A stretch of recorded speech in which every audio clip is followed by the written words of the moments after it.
പിതാവിന്റെയും പുത്രന്റെയും പരിശുദ്ധാത്മാവിന്റെയും നാമത്തിൽ ആമേൻ. അമ്മേ പരിശുദ്ധമേ, അമ്മേ പരിശുദ്ധമേ, ദൈവമാതാവേ, കൃപാസനത്തിലൂടെ ഞങ്ങൾക്കും ഞങ്ങളുടെ ദേശത്തിനും അമ്മ മധ്യസ്ഥം തേടി തന്ന എല്ലാ അനുഗ്രഹങ്ങൾക്കും കൃപകൾക്കും ഞങ്ങളിപ്പോൾ ഹൃദയം നിറഞ്ഞ നന്ദി പറയുന്നു. അമ്മേ പരിശുദ്ധമേ, ദൈവമാതാവേ, 2004 ഡിസംബർ 7-ാം തീയതി ഉച്ചകഴിഞ്ഞ് 2:30 കൃപാസനത്തിൽ സംഭവിച്ച അമ്മയുടെ പ്രത്യക്ഷപ്പെടലിനെ കുറിച്ച് തിരുസഭയ്ക്ക് സമർപ്പിച്ചിരിക്കുന്ന പഠനരേഖകളുടെ മേൽ സഭാത്മക പഠനം ആരംഭിക്കുവാൻ ഞങ്ങൾ പ്രാർത്ഥിക്കുന്നു. അമ്മേ പരിശുദ്ധമേ, ഭൂസ്വർലോകങ്ങളുടെ രാജ്ഞിയായ അങ്ങേയ്ക്ക് ഭൗമ സംരക്ഷണത്തിനായി പ്രപഞ്ചപ്രകൃതിയെ തന്നെ തിരുസഭ പ്രതിഷ്ഠിക്കുവാൻ ഈ പ്രത്യക്ഷീകരണ വഴി ഇടയാക്കണമേ.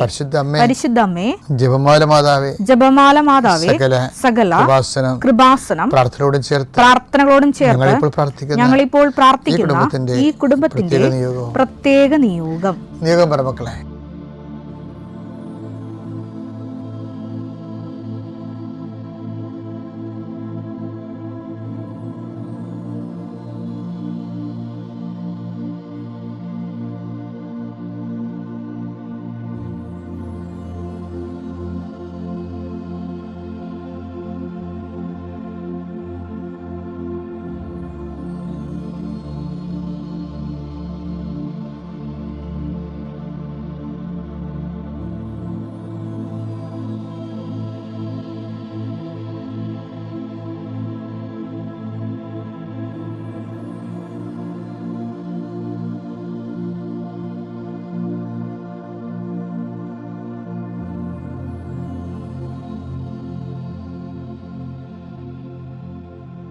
അമ്മയുടെ പ്രത്യക്ഷീകരണത്തിന്റെ ഈ അനുഗ്രഹവേളയിൽ ഞങ്ങൾക്ക് സാധിച്ചു തരുവാൻ കനിയണമേ. ആമേൻ. വിശ്വാസ പ്രമാണം. സർവശക്തനായ പിതാവും ആകാശത്തിന്റെയും ഭൂമിയുടെയും സൃഷ്ടാവുമായ ദൈവത്തിൽ ഞാൻ വിശ്വസിക്കുന്നു.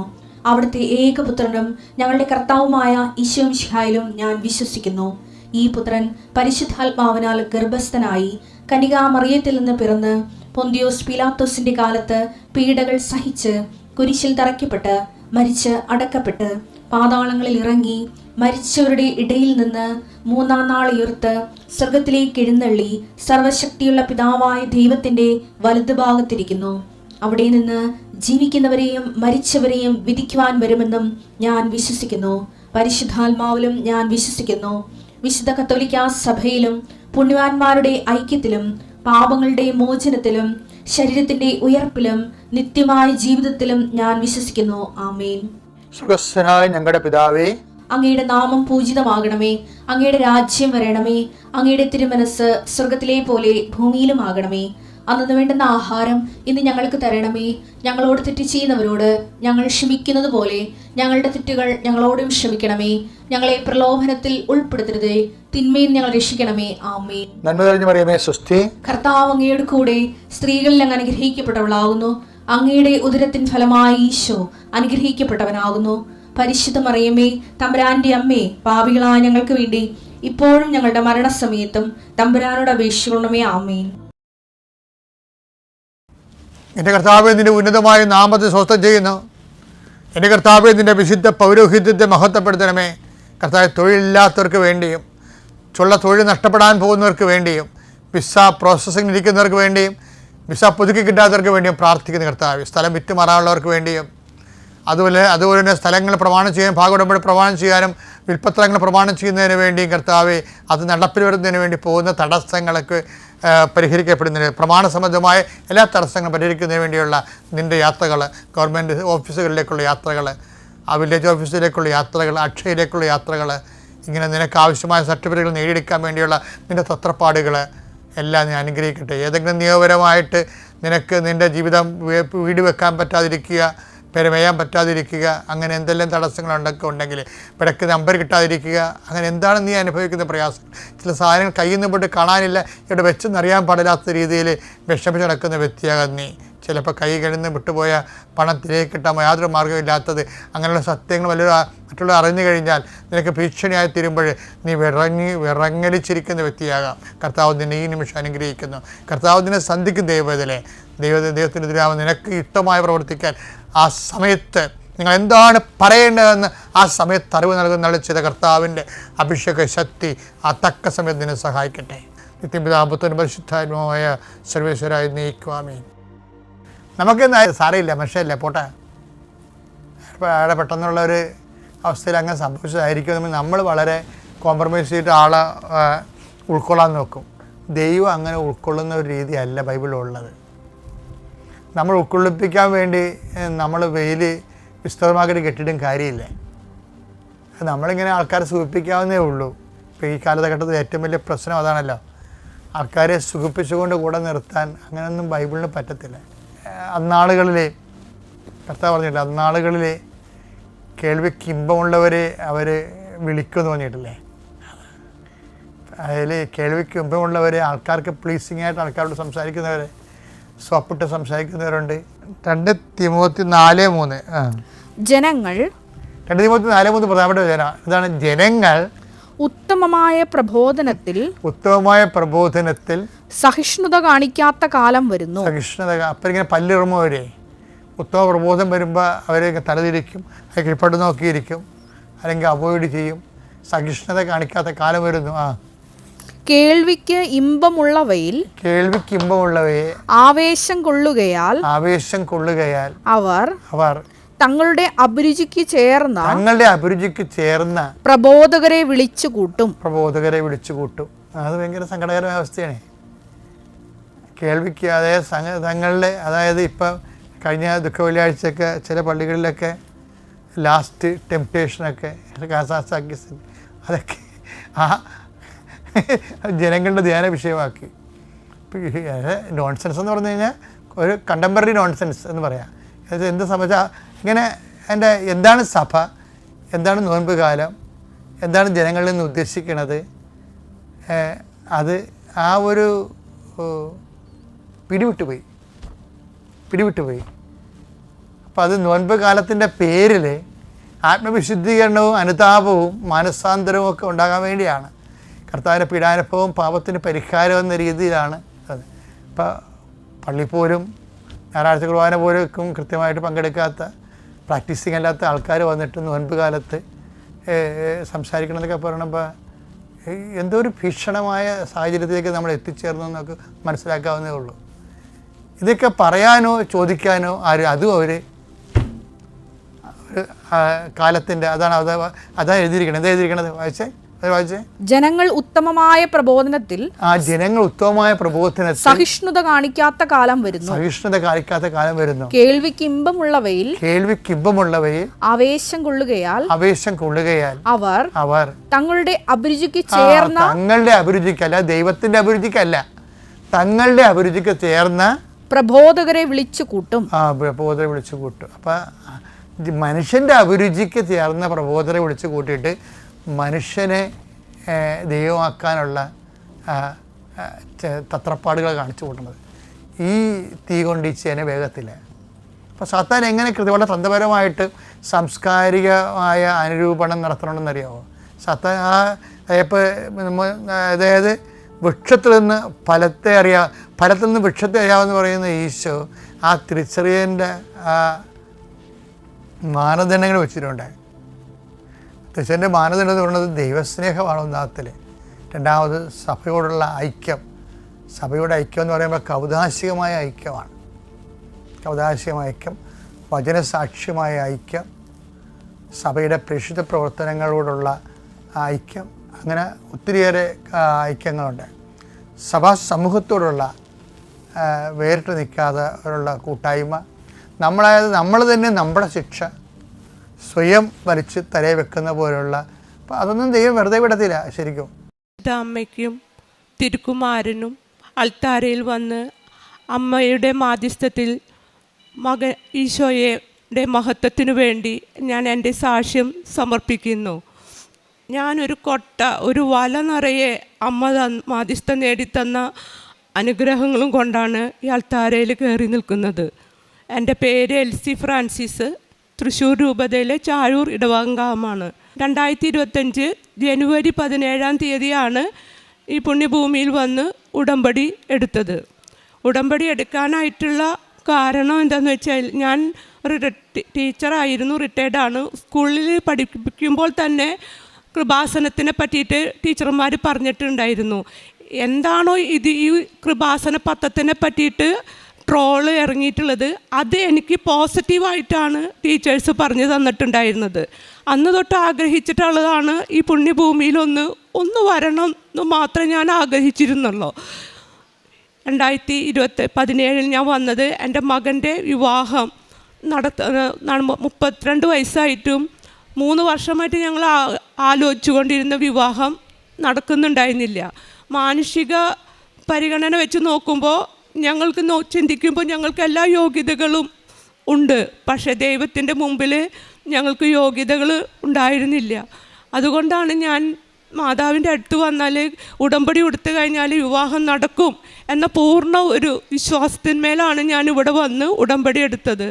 ഉടമ്പടി എടുത്ത് 4ാമത്തെ ഉടമ്പടി പുതുക്കുമ്പോൾ ഇതെൻ്റെ മകൻ ബിജു ഫ്രാൻസിസ്, മകൻ്റെ ഭാര്യ അമല ബേസിലെ, ഈ മകളായിട്ടുള്ള പ്രപ്പോസൽ പല പ്രാവശ്യം ഞങ്ങൾക്ക് വന്നു പോയിരുന്നു. പല കാരണങ്ങൾ കൊണ്ടും അത് തട്ടിമാറി പോയിക്കൊണ്ടിരിക്കുകയായിരുന്നു.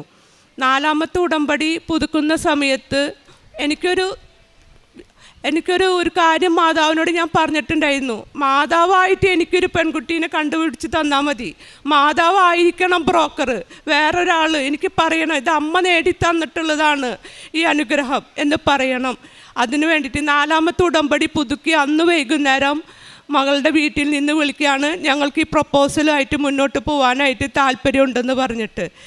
അത് കഴിഞ്ഞ് 2 ആഴ്ച കഴിഞ്ഞ് അവരുടെ വീട്ടിൽ നിന്ന് വരുമ്പോൾ ഞാൻ മാതാവിനോട് പറഞ്ഞു, അമ്മയാണല്ലോ ബ്രോക്കർ, അപ്പം അമ്മ കൂടെ ഉണ്ടെന്നുള്ളത് എന്നെ ഒന്ന് അറിയിക്കോ എന്ന് ഞാൻ ചോദിച്ചു. അപ്പോൾ എല്ലാവരും വിരുന്നുകാർ അവരുടെ വീട്ടിൽ നിന്ന് വന്നപ്പോൾ എൻ്റെ ഹസ്ബൻഡ് ഒരു കൊന്ത എൻ്റെ കയ്യിൽ കൊണ്ടുവന്ന് തന്നു. ഈ വന്നവരുടെ ആരുടെയോ കയ്യിൽ നിന്ന് വീണിട്ടുള്ള കൊന്തയാണെന്ന് പറഞ്ഞിട്ട് എൻ്റെ കയ്യിൽ തന്നു. എനിക്ക് ബോധ്യമായി ബ്രോക്കർ കൂടെ വന്നിട്ടുണ്ട്, അമ്മയായിട്ട് കൂടെ കൊണ്ടുവന്നിട്ടുള്ളതാണ്. അങ്ങനെ വിവാഹം 6ാമത്തെ ഉടമ്പടി ഒതുക്കണേക്കാളും മുമ്പ് തന്നെ വിവാഹം കാനായിലെ കല്യാണം എങ്ങനെയാണോ നടന്നത് അതുപോലെ തന്നെ എനിക്ക് നടത്തി തന്നു. അതുപോലെ തന്നെ ഉടമ്പടിയിൽ വിശ്വാസമുള്ള ഒരു മകളെയും കുടുംബത്തെയാണ് ഞാൻ എങ്ങനെയാണോ ആഗ്രഹിച്ചത് അതുപോലെയുള്ളൊരു മകളെയാണ്, മരുമകളെയല്ല മകളെയാണ് അമ്മ എനിക്ക് തന്നത്. ഈ ഉടമ്പടി പിന്നെ 2ാമത്തെ ഒരു കാര്യം എനിക്ക് തന്നിട്ടുള്ളത് 45 വർഷത്തിലും മേലെയായിട്ടുണ്ട് എനിക്ക് കോൺസ്റ്റിപ്പേഷൻ്റെ ബുദ്ധിമുട്ട്. ഒരു മത്സ്യമോ മാംസമോ ഞാൻ കഴിക്കുമെങ്കിലും ഒരു മുട്ടയുടെ കഷ്ണം വരെ കഴിക്കുമ്പോൾ എനിക്ക് 2-3 ദിവസം കഴിഞ്ഞിട്ടാണ് എനിക്ക് അതിൻ്റെ ഇപ്പോൾ പോവാത്തൊരു ബുദ്ധിമുട്ട് ബുദ്ധിമുട്ട് നല്ല പോലെ അനുഭവപ്പെട്ടിരുന്നു. ഞാൻ എൻ്റെ അടിവയറ്റിലും തൈലവും മാതാവിൻ്റെ ഉപ്പും തേനും വിശ്വാസത്തോടു കൂടി ചെല്ലും, മാതാവേ എനിക്കിത് മാറുന്നില്ലല്ലോ എന്ന് പ്രാർത്ഥിക്കാറുണ്ട്. പക്ഷെ ഞാൻ അറിഞ്ഞില്ല, നിയോഗത്തിൽ വെച്ചതുമല്ല, അത് എങ്ങനെയോ മാറിപ്പോയി. ഇപ്പം ഞാൻ 2-3 മുട്ട കഴിച്ചാലും 4 എത്ര ഫങ്ഷന് പങ്കെടുത്താലും എന്നെ അത് ബാധിക്കുന്നില്ല. എൻ്റെ ശരീരം അത്ര സ്മൂത്തായി അതിനോട് ചേർന്ന് പോവാണ് ചെയ്യുന്നത്. മാതാവിനും തിരുക്കുമാരനും ഞാൻ അറിയാണ്ട് എന്നെ സൗഖ്യപ്പെടുത്തിയതിന് ഞാൻ നന്ദി പറയുന്നു. പിന്നെ 3ാമത്തെ ഒരു സാക്ഷ്യം എന്ന് പറയുന്നത് എൻ്റെ മകൻ ഫോട്ടോഗ്രാഫറാണ്, ഒരു വെഡ്ഡിങ് കമ്പനി നടത്താണ് തൃശ്ശൂർ. നല്ല രീതിയിൽ അവൻ പോയിക്കൊണ്ടിരുന്നൊരു കമ്പനിയാണ്. പക്ഷേ അത് കുറച്ച് നാളുകളായിട്ട് അത് 0 ലെവലിലെത്തി. അവരെന്നും എൻ്റെ അടുത്ത് വന്നിട്ട് പറയും, അമ്മേ കമ്പനിക്ക് വർക്കില്ല, ഞാൻ എന്താ ചെയ്യുന്നത്, ഒരു എൻക്വയറി പോലും വരുന്നില്ല, ഞാൻ എന്താ ചെയ്യുന്നത്, സ്റ്റാഫിന് ശമ്പളം കൊടുക്കാനായിട്ട് പറ്റുന്നില്ല, ദിവസം ചെല്ലും തോറും അത് മെയിൻറ്റെയിൻ ചെയ്ത് പോകണില്ല, ഞാൻ അത് ആർക്കെങ്കിലും കൈമാറ്റം ചെയ്യണോ, ഞാൻ എന്ത് ചെയ്യണം, എനിക്ക് ഓഫീസിൽ പോകാൻ തന്നെ തോന്നണില്ല. ഞാനപ്പോൾ അവൻ പറയുന്നത് അല്ലെങ്കിൽ ഫോണിൽ കൂടെ വിളിച്ച് പറയുമ്പോൾ ഞാനത് സ്പീക്കറിൽ വെച്ചിട്ട് ആ രൂപത്തിൻ്റെ അവിടേക്ക് ഞാൻ കേൾപ്പിച്ചു കൊടുക്കും, എനിക്കൊന്നും ഇതിൽ ചെയ്യാനില്ല, നിങ്ങൾക്കേ അത് ചെയ്യാനുള്ളൂ എന്ന് ഞാൻ മാതാവിനോട് ഈശോയോടും പറയും. ഞാൻ സഹായിയാണ്, എനിക്ക് നിങ്ങളോട് പറയാനേ പറ്റുള്ളൂ എന്ന് പറയും. 6ാമത്തെ ഉടമ്പടി പുതുക്കുമ്പോൾ ഞാൻ എന്നോട് പറഞ്ഞു, അമ്മയെ ഓഫീസിൻ്റെ കാര്യം ഒന്ന് നിയോഗത്തിൽ വെക്കണം എന്ന് പറഞ്ഞു. ഞാനത് നിയോഗത്തിൽ വെച്ചു. ആ നിയോഗത്തിൽ വെച്ച് 2 ദിവസം കഴിഞ്ഞപ്പോൾ തന്നെ ഒരു പള്ളിയിൽ, അടുത്തുള്ളൊരു പള്ളിയിൽ അച്ഛനെ കൊണ്ടുവന്ന് ഓഫീസ് വെഞ്ചരിച്ചു. പിന്നെ എന്ന് പറഞ്ഞു കഴിഞ്ഞാൽ അതൊരു ട്രമൻഡസ് ചേഞ്ചസ് ആണ് കമ്പനിക്ക് വന്നത്. പറയാൻ പറ്റാത്ത രീതിയിൽ അത്രയും നാളും കെട്ടിക്കിടന്ന ഒരു എൻക്വയറി പോലും കമ്പനിക്ക് വന്നിരുന്നില്ല. കമ്പനിയിലെ സ്റ്റാഫിനെ മെയിൻറ്റെയിൻ ചെയ്ത് പോകാൻ വരെ ബുദ്ധിമുട്ടായിരുന്ന കമ്പനിക്ക് എവിടെന്നോ ചാകര പോലെയാണ് വർക്ക് വന്നുകൊണ്ടിരുന്നത്. വിശുദ്ധ യോഹന്നാൻ്റെ സുവിശേഷത്തിൽ 21 അധ്യായത്തിൽ പറയുന്നുണ്ട്, ശിഷ്യന്മാർ നേരം വെളുക്കോളം വലയെറിഞ്ഞിട്ട് മത്സ്യം കിട്ടിയില്ല. യേശു പറഞ്ഞു, അത് നിങ്ങൾ വലത്തോട്ട് വലയെറിയാൻ പറഞ്ഞു കഴിഞ്ഞപ്പോൾ വഞ്ചി നിറച്ച് അവർക്ക് പൊക്കാൻ പറ്റാത്ത രീതിയിൽ ആണ് മത്സ്യം കിട്ടിയത്. ഇപ്പോൾ ഒരു പെട്ടെന്ന് അവൻ തന്നെ പറയും ട്രമൻഡസ് ചേഞ്ചിങ്, അവർ വിചാരിക്കാത്ത തരത്തിലാണ് കമ്പനിക്ക് വർക്ക്. ചിലപ്പോൾ ഒക്കെ 4-5 വർക്കുകൾ വന്നിട്ട് വർക്കേഴ്സിനെ കിട്ടാണ്ട് ഒരു പരിധി നടക്കുന്നുണ്ട്. അതുപോലത്തെ ഒരു ചേഞ്ചസ് ആണ് വന്നിട്ടുള്ളതാണ്. അതാണ് എൻ്റെ അമ്മ എനിക്ക് യേശുവിൽ നിന്ന് മേടിച്ച് തന്നിട്ടുള്ളതാണ്. അതെന്താണെന്ന് വെച്ച് കഴിഞ്ഞാൽ അവൻ്റെ വിശ്വാസത്തിനെ ആഴപ്പെടുത്തണം. ഞാൻ പറഞ്ഞിട്ട് കാര്യമില്ല, ഇത് ഉടമ്പടിയിൽ വെച്ച നിയോഗമായതുകൊണ്ട് 90 ദിവസത്തിനുള്ളിൽ എനിക്ക് കമ്പനിക്ക് അൾട്ടിമേറ്റായിട്ടൊരു ചേഞ്ചാണ് വന്നിട്ടുള്ളത്. കൂടാതെ തന്നെ ഒരു നല്ലൊരു വണ്ടി വാങ്ങിക്കണം എന്നുള്ള ഒരു മോഹം അവൻ പറഞ്ഞു. വണ്ടി ഉണ്ട് ഒരെണ്ണം, എന്നാലും വർക്കേഴ്സിനെ കൊണ്ടുപോകാനായിട്ടുള്ള നല്ലൊരു വണ്ടി വാങ്ങിക്കണം എന്ന് പറഞ്ഞു കഴിഞ്ഞപ്പോൾ പ്രീമിയം വണ്ടി തന്നെ. ഈ പറഞ്ഞ പൈസ നമ്മുടെ കയ്യിൽ ഒന്നുമില്ലാതിരുന്ന കാലഘട്ടത്തിൻ്റെ ഉള്ളിൽ നിന്ന് ഈ 3-4 മാസത്തിൻ്റെ ഗ്യാപ്പിൽ ഓഫീസ് നല്ല രീതിയിൽ ഡെവലപ്പ് ചെയ്യാനും പറ്റി. അതുപോലെ തന്നെ ഒരു പ്രീമിയം വണ്ടി വാങ്ങിക്കാനും പറ്റി. ഇതെല്ലാം ഇവൻ ഓഫീസിലേക്ക് ഞാനും പോയിട്ടുണ്ട്. ഇവനും ഞാൻ പറയും വിശ്വാസ പ്രമാണം ചൊല്ലി മാതാവിൻ്റെ ഉപ്പ് ഓഫീസിൽ ആരും ചവിട്ടാത്തോട്ട് മോനിട്ടോളോ, ഇടയ്ക്കിടയ്ക്ക് പോയിട്ട് അത് ഉപ്പിട്ടോളോ, കയറുമ്പോഴും ഇറങ്ങുമ്പോഴും അത് ഉപ്പിട്ടോളോ. ഞാൻ ഇടയ്ക്ക് എൻ്റെ ഉടമ്പടി തൈലം ഉടമ്പടി കാശ് രൂപം കൊടുത്തു വിടും. എന്നെ കൂട്ടുപിടിച്ചോളോ, അമ്മ കൂടെ വരണമെന്ന് പറഞ്ഞിട്ട് വിളിച്ചോളോ എന്ന് പറഞ്ഞിട്ട് അതൊക്കെ അവൻ അതുപോലെ തന്നെ അനുസരിച്ചിരുന്നു.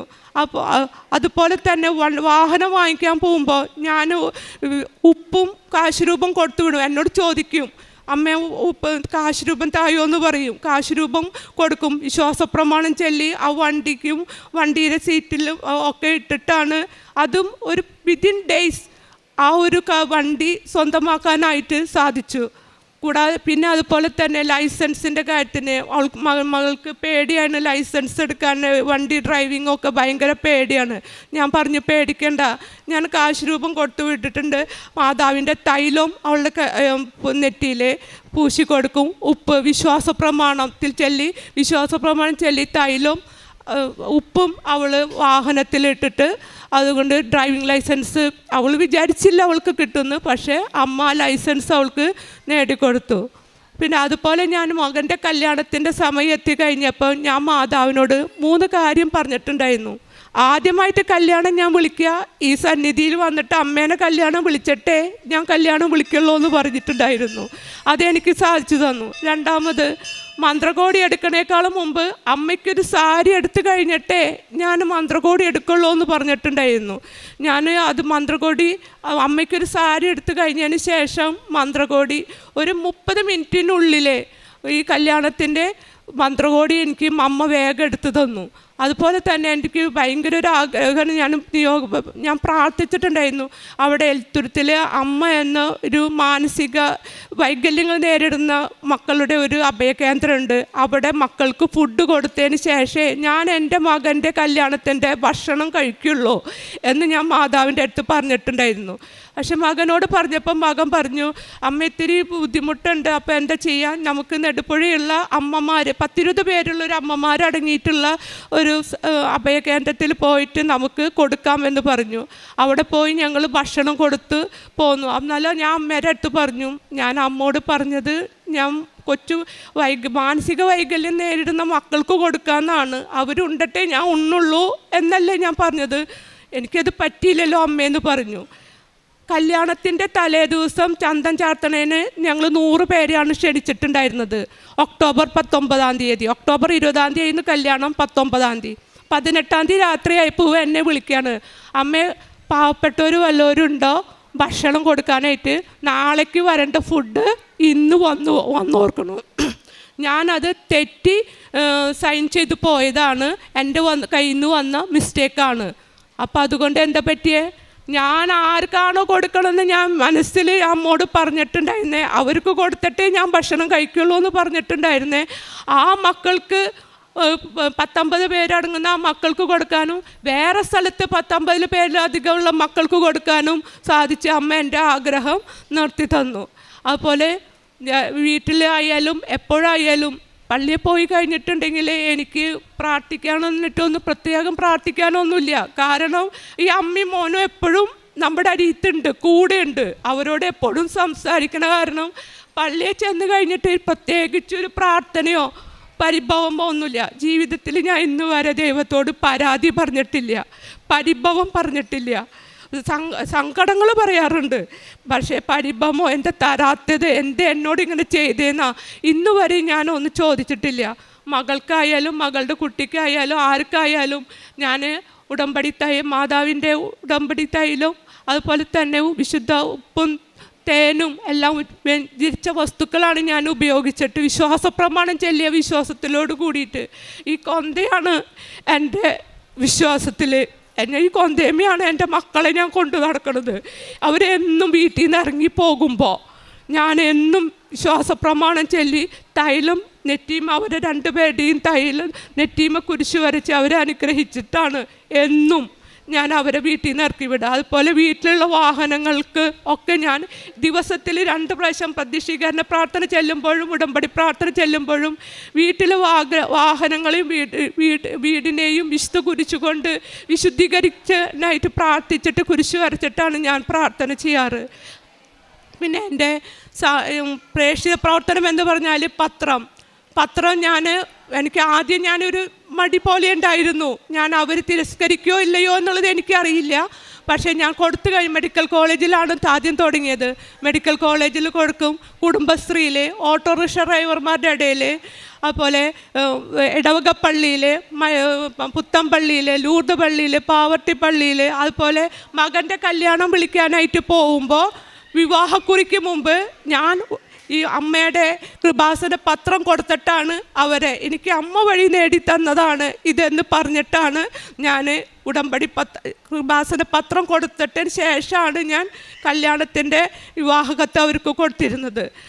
അങ്ങനെ അമ്മയുടെ പ്രേക്ഷിതയാവാനായിട്ട് ഇപ്പോഴേ എനിക്ക് സാധിക്കുന്നു, അതിൽ ഞാൻ അഭിമാനം കൊള്ളുന്നു. പിന്നെ കാരുണ്യപ്രവർത്തികൾ എന്ന് പറയുന്നത് പണ്ടും അറിയാത്തവർക്ക് ഞാൻ ആരോടും പറയാറില്ല, ഞാൻ കൊടുക്കണത് ആരോടും പറയാറില്ല. ഭക്ഷണം കെട്ടി ഞാൻ പൊതിഞ്ഞ് എനിക്ക് പറ്റുന്ന രീതിയിൽ ഞാൻ തൃശ്ശൂർ കൊണ്ടുപോയി കൊടുക്കും. ഞാൻ മക്കളോടോ ഭർത്താവിനോടോ ആരോടും പറയാറില്ല. ഞാൻ ഒറ്റയ്ക്കാണ് തുഴഞ്ഞുകൊണ്ടിരുന്നത്. എൻ്റെ ഉടമ്പടി ഞാൻ മാത്രമാണ് ചെയ്തിരുന്നത്. ഒരാൾ ഞാൻ അതിനേക്ക് വലിച്ചഴച്ചിട്ടില്ല, അത് ചെയ്യേ എന്ന് പറഞ്ഞിട്ട് ഒന്നും ചെയ്തിട്ടില്ല. മകനോട് പറയും, ആവശ്യം ഇങ്ങനെ ഇവർക്ക് ഇന്ന് സഹായിക്കണം മോനെ എന്നൊക്കെ പറഞ്ഞാൽ അവൻ കൈയഴിഞ്ഞ് സഹായിക്കും. ഞാൻ ക്യാൻസർ രോഗികൾക്ക് ഒരു സഹായിക്കാൻ വന്നിട്ടുണ്ട്. വസ്ത്രങ്ങൾ ഞാൻ കൃപാസനത്തിൽ പുതിയ വസ്ത്രങ്ങൾ കൊണ്ടുവന്ന് ഞാൻ കൊടുത്തിട്ടുണ്ട്. മറ്റുള്ളവർക്കും വസ്ത്രം കൊടുത്തിട്ടുണ്ട്.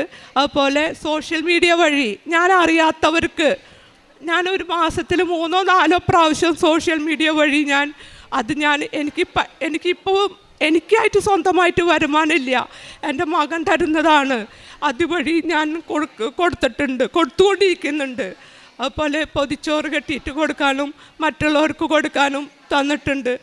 എല്ലാം എനിക്ക് എപ്പോഴും നന്ദിയുള്ളവളായിരിക്കണം, വിശ്വസ്തതയും വിശ്വാസത്തോടു കൂടി നിലനിർത്തിക്കൊണ്ട് പോകണമെന്ന് അമ്മയ്ക്കും തിരുക്കുമാരനും കോടാനുകോടി ഞാൻ നന്ദി പറയുന്നു.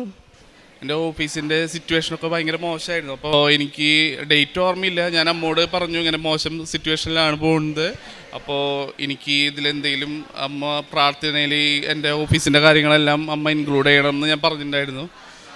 അത് കഴിഞ്ഞ് അമ്മ ഉടമ്പടിക്ക് വേണ്ടി ഞാൻ ഇവിടെ വന്നിട്ടുണ്ടായിരുന്നു, അമ്മയുടെ ഒപ്പം വന്നിട്ടുണ്ടായിരുന്നു. അത് കഴിഞ്ഞ് എനിക്ക് ഒരാഴ്ച എനിക്ക് കറക്റ്റ് ദിവസങ്ങൾ ഓർമ്മയില്ല, ഭയങ്കര ഡ്രാസ്റ്റിക് ആയിട്ടുള്ളൊരു ചേഞ്ചാണ് എൻ്റെ ഓഫീസിലുണ്ടായത്. അമ്മയ്ക്കും തിരുകുമാരനും കോടാനുകോടി നന്ദി. റോമ 8:26-27 തിരുവചനങ്ങൾ. നമ്മുടെ ബലഹീനതയിൽ ആത്മാവ് നമ്മെ സഹായിക്കുന്നു. വേണ്ടവിധം പ്രാർത്ഥിക്കേണ്ടത് എങ്ങനെയെന്ന് നമുക്കറിഞ്ഞുകൂടാ. എന്നാൽ അവാച്യമായ നെടുവീർപ്പുകളാൽ ആത്മാവ് തന്നെ നമുക്ക് വേണ്ടി മാധ്യസ്ഥം വഹിക്കുന്നു. ഹൃദയങ്ങൾ പരിശോധിക്കുന്നവൻ ആത്മാവിൻ്റെ ഇംഗിതം ഗ്രഹിക്കുന്നു. എന്തെന്നാൽ ആത്മാവ് ദൈവഹിതമനുസരിച്ചാണ് വിശുദ്ധർക്ക് വേണ്ടി മാധ്യസ്ഥം വഹിക്കുന്നത്. പ്രിയമുള്ളവരെ, ഈ സാക്ഷ്യം ഓരോന്ന് പറയുമ്പോഴും അമ്മയുടെ വാക്കുകളിലുള്ളത് പരിശുദ്ധ അമ്മയിലുള്ള ശരണവും പ്രത്യാശയുമാണ്. ഞാൻ ഒരിക്കലും പരിഭവം പറയാറില്ല, സങ്കടങ്ങൾ ഉണ്ടാവാറുണ്ട്, ഒന്നിനെയും കുറ്റപ്പെടുത്താറില്ല, കിട്ടാത്തത് എന്തേ എന്ന് ചോദിക്കാറില്ല. അമ്മ തിരുക്കുമാരനോട് പറഞ്ഞ് എൻ്റെ ജീവിതത്തിന് ആവശ്യമുള്ളത് സമയത്ത് നൽകി അനുഗ്രഹിക്കണമെന്ന ഒരു ആഗ്രഹത്തോടെയുള്ള പ്രാർത്ഥന മാത്രമേ എൻ്റെ നാവിൽ നിന്ന് എപ്പോഴും ഉതിരാറുള്ളൂ. അത് ഉടമ്പടി പക്വതയിലേക്ക് വളരുമ്പോൾ നമുക്ക് വരുന്ന മാറ്റമാണ്. നമ്മൾ ആരെയും പിന്നെ കുറ്റപ്പെടുത്തത്തില്ല, നമുക്ക് ലഭിക്കാത്തതിനെക്കുറിച്ച് പരാതി ഉണ്ടാവില്ല. നമ്മൾ അമ്മയുടെ കരങ്ങളിലേക്ക് ഇതാ കർത്താവിൻ്റെ ദാസി എന്ന് അമ്മ മാതാവ് ദൈവപിതാവിന് തന്നെ കൊടുത്തതുപോലെ നമ്മുടെ ജീവിത വിഷയങ്ങളെ കൊടുത്തുകൊണ്ടിരിക്കും. അവിടെ ഒന്നിനെക്കുറിച്ച് പരാതിയില്ല. എനിക്കേറെ പ്രതിസന്ധികളുണ്ട്. ഈ പ്രതിസന്ധികളുടെ മേൽ അമ്മയുടെ മകന് തീരുമാനം നൽകാനാകുമെന്ന് ഉറപ്പുണ്ട്. ഞാൻ ആ ശരണപ്പെട്ട ഹൃദയത്തോടു കൂടി പ്രാർത്ഥിക്കുന്നുവെന്ന്. വിവാഹത്തെക്കുറിച്ച് പറഞ്ഞു, കാനായിലെ വിവാഹം പോലെ വളരെ നന്നായി ആ വിവാഹം നടന്നുവെന്ന്. അതിന് അമ്മ വിശേഷബുദ്ധിയായി എന്ത് ചെയ്തു? ഉടമ്പടിയിൽ എപ്പോഴും ജോസഫച്ചൻ ചോദിക്കും, വലിയ നിയോഗങ്ങൾ നിങ്ങൾ എഴുതി വയ്ക്കുമ്പോൾ അമ്മ മാതാവിനോട് വിശേഷബുദ്ധിയായി നിങ്ങൾ എന്താണ് ചെയ്യാറുള്ളത്? ഒരു സാധാരണ ജീവിതം മാത്രം മതിയോ? പ്രത്യേകിച്ച് എന്തെങ്കിലും നിങ്ങളുടെ ആ നിയോഗത്തിന് വേണ്ടി നിങ്ങൾ ജീവിക്കുന്നുണ്ടോ? 3 കാര്യങ്ങൾ സഹോദരി പറഞ്ഞു. 1, അതാദ്യം അമ്മ മാതാവിനെ ഈ ക്ഷണക്കത്തുമായി വന്ന് അറിയിച്ചിട്ട് മറ്റെല്ലാവരെയും അറിയിക്കൂ.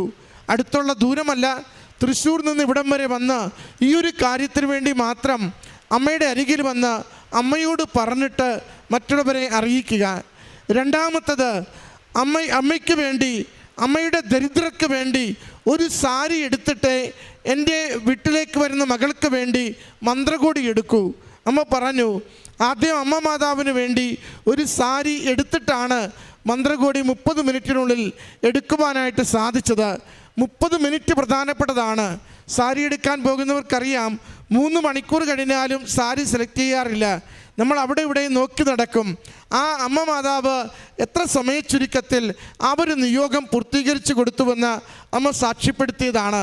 മൂന്നാമത്തത്, എൻ്റെ മകൻ്റെ വിവാഹവുമായി ബന്ധപ്പെട്ട് വീട്ടിലൊരുക്കുന്ന ഭക്ഷണം ഞാൻ കഴിക്കുന്നതിന് മുമ്പ് ഏറ്റവും ക്ലേശം അനുഭവിക്കുന്ന മാനസിക വൈകല്യമുള്ള മക്കൾക്ക് ഭക്ഷണം കൊടുത്തിരിക്കും. വിശേഷവിധിയായി നേർന്നതാണ്. പക്ഷേ അത് ആ ദിവസങ്ങളെടുത്തപ്പോൾ അത് സാധിച്ചില്ല. അമ്മയുടെ ഭാഷയിൽ അത് സാധിച്ചില്ല. മറ്റൊരു അടുത്തുള്ളൊരിടത്ത് 10-20 പേർക്ക് വേണ്ടി അമ്മ ഭക്ഷണമൊരുക്കി കൊടുക്കുകയും ചെയ്തു. എന്നിട്ട് അമ്മ പറയുന്നുണ്ട്, അത് സാധിച്ചില്ലല്ലോ, അമ്മയോട് പറഞ്ഞ വാക്ക് പാലിച്ചില്ലല്ലോ എന്നോർത്തിരിക്കുമ്പോൾ തലേന്ന് എന്നാണോ ഈ ചടങ്ങ് നടക്കേണ്ടത് അതിൻ്റെ തലേന്ന് മകൻ അമ്മയെ വിളിച്ച് പറയുന്നു, അമ്മ ഞാൻ പറഞ്ഞ ഡേറ്റ് മാറിപ്പോയി, 100 പേർക്കുള്ള ഭക്ഷണം ഇവിടെ തയ്യാറായി കൊണ്ടുവന്നിട്ടുണ്ട്, എന്ത് ചെയ്യണമെന്ന്. അതാണ് അമ്മ. നോക്കുക, സങ്കടപ്പെടുവാൻ വേണ്ടി അത് കാരണമുണ്ട്. വേണമെങ്കിൽ ചിലർക്ക് പറയാം, പരാതിപ്പെടാം, എത്ര രൂപ നഷ്ടപ്പെട്ടു, വെറുതെ പാഴാക്കിയല്ലോ, നിനക്ക് അത്ര ശ്രദ്ധയില്ലായിരുന്നു. ഇതൊന്നുമല്ല അമ്മയുടെ ചിന്തയിലുള്ളത്.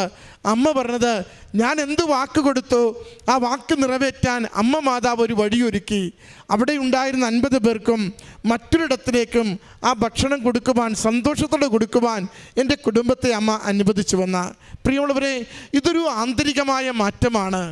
ഉടമ്പടി ജീവിതം നമ്മളെ ഓരോരുത്തരെയും ദൈവഹിതത്തോടെ ജീവിതത്തെ ചേർത്ത് വെച്ച് ജീവിതത്തിൻ്റെ ഓരോ അനുഭവത്തെയും ദൈവകരങ്ങളിൽ നിന്ന് സ്വീകരിക്കുന്നതായി നമ്മളെ മാറ്റുമ്പോഴാണ് ഒരു ആത്മീയ പക്വതയിൽ നമ്മൾ വളരുന്നത്. കാര്യം നേടുവാൻ വേണ്ടി മാത്രമുള്ള എളുപ്പവഴിയായി ഉടമ്പടിയെ കാണുന്നവർക്ക് ഏത് കാര്യത്തിന് വരുന്നോ അത് നേടിക്കഴിയുമ്പോൾ ഇതൊരു ഭാരമാകും. എങ്ങനെയെങ്കിലും ഉടമ്പടി ഒന്ന് തീർന്നാൽ മതി, എങ്ങനെയെങ്കിലും ഇതൊന്ന് സാക്ഷ്യം പറഞ്ഞ് തീർത്താൽ മതി, എങ്ങനെയെങ്കിലും ഇനി വരവൊന്ന് നിർത്തിയാൽ മതി. പക്ഷേ ഉടമ്പടി ജീവശ്വാസമാകുമ്പോൾ ലഭിക്കുന്ന നന്മകളേക്കാൾ ഉപരി ലഭിക്കുന്ന ബോധ്യങ്ങളാണ് ജീവിതത്തെ കുറെ കൂടി വിശുദ്ധിയിലേക്ക് നയിക്കുക. കുറേ കൂടി ഇരുത്തം വന്ന മനുഷ്യരാക്കുക. ആത്മാവിനെ ദൈവകരങ്ങളിൽ കൊടുക്കുന്നത് വരെയും ആ ഒരു വിശ്വസ്തതയിൽ അമ്മ മാതാവിൻ്റെ സംരക്ഷണയിൽ ജീവിക്കുവാൻ വേണ്ടി ബലപ്പെടുത്തുക. ആ ബലപ്പെടുത്തുന്ന സാക്ഷ്യമാണ് ഈ സഹോദരി ഈ അൾത്താരയിൽ പറയുന്നത്.